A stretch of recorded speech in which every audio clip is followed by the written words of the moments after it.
First of all, we have to select the object. So I'm selecting the quick selection tool, and here select the plus selection and go ahead and select your photo object just like so, and click on this size icon, and from here you will be able to make the quick selection tool smaller and bigger. Once you successfully selected, now we have to duplicate this layer, so press Ctrl J to duplicate, and here you can see I've successfully cut out my object.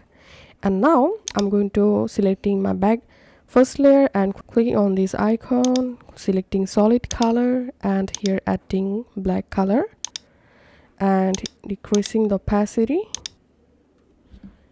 Select the cutout object layer and right click on it, click on blending options, and here click on stroke and position. Make sure to select outside, click on this color box, and here you can change your stroke color, and here using this option you will be able to increase or decrease the stroke width, and then just click on OK, and that's it.